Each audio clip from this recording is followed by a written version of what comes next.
warum haben die Kölner die alte Stadtmauer abgerissen? Ja, weil das alle Kölle zu eng war. Wie, zu eng?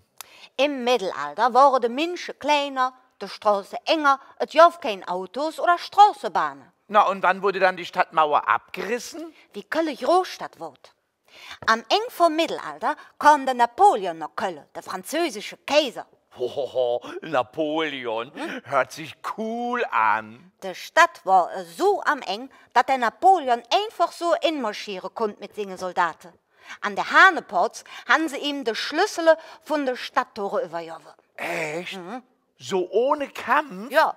Mit wie vielen Soldaten kam der denn da an? Och, das weiß ich nicht.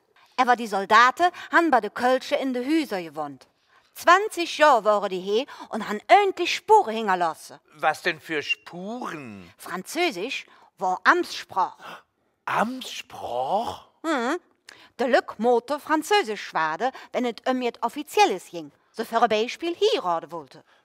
Konnten die Kölner alle Französisch? Ah, nicht perfekt. Aber ein paar Wörter haben wir noch im Kölschen vom Franzos. Für ein Beispiel Plumeau, Portemonnaie, Trottoir, Parapluie.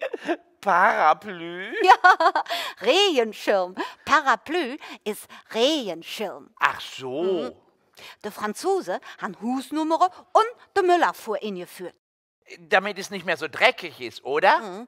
Ja, unser haben erlaubt, dass jeder seine eigene Religion hat. Wer kam denn nach den Franzosen? Nach den Franzosen kamen die Preußen. Aber die Kölsche hatten die Franzosen lieber. Waren die doof, die Preußen? Streng. Die Preußen waren streng. Streng? Ja. So wollte die Kölsche alles fürschreiben.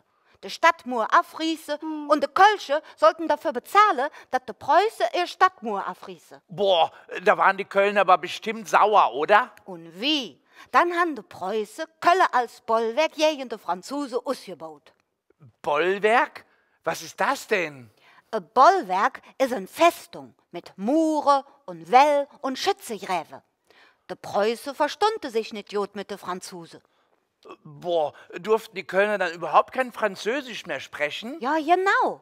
Aber viele kölsche Mädchen hatten Franzosen geheiratet und sprachen daheim Französisch. Oh oh, das ging dann bestimmt nicht gut, ne? Ja, stell dir vor, die Kölsche haben dann erst viel Kölsch geschwatzt, damit die Preußen sie nicht verstanden konnten.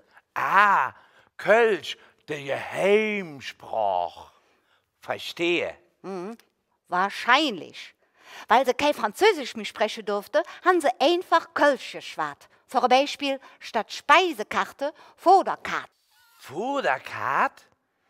Futterkarte. Ja, die Kölsche hätten eigentlich die Franzosen viel mehr hassen müssen wie die Preußen. Die Franzosen haben die Kirche geplündert, das Geld von den Kruzifixen ingeschmolzen und der Dom als Pätstall missbraucht. Was? Den Dom als Pferdestall? Ja, Und die Kölner haben die Franzosen trotzdem geliebt?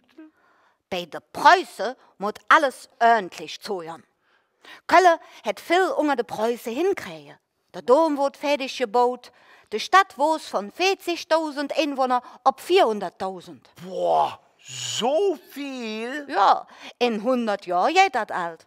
Viele Dörfer waren auf einmal Köln. Da entstanden Fabriken, die Jummi, Telefonkabel und Autos produziert haben. Oh, Römer, Pilger, Napoleon, die Preußen. So sind sie all hingekommen.